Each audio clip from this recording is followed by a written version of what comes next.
আওয়ামী লীগ আর বিএনপির মধ্যে তফাৎ ছিল এক জায়গায়। আওয়ামী লীগ আর বিএনপির মধ্যে এক জায়গায় তফাৎ। আওয়ামী লীগ ক্ষমতায় আসলে আলেম সমাজের মাজার মধ্যে রশি লাগে। আওয়ামী লীগ ক্ষমতায় আসলে মসজিদের ভিতরে শুক্রবারে জুমার নামাজের সময় ইমাম সাহেব স্বাধীনভাবে খুতবা দিতে পারে না। আওয়ামী লীগ ক্ষমতায় আসলে বাংলাদেশের বিভিন্ন তাফসীরুল কোরআন মাহফিলে আলেমরা কোরআনের কথা বলতে পারে না।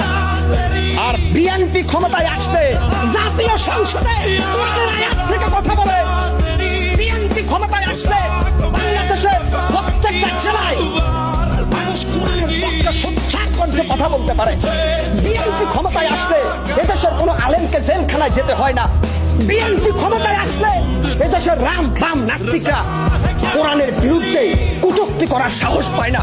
বিএনপি ক্ষমতা আসলে বিশ্ব নবীকে অপমান করার সাহস এই মুসলমানের দেশে কেউ দেখাইতে পারে না।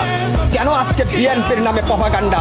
আমি বলবো, বাংলাদেশের যারা তথাকথিত বুদ্ধিজীবী, এই মুহূর্তে যদি আপনারা একটা নির্বাচন করেন, আমি হকার সাইফুল চ্যালেঞ্জ করলাম, বিএনপি 200-র বেশি সিটে জয়লাভ করে সরকার ক্ষমতায় আসবে। বিএনপি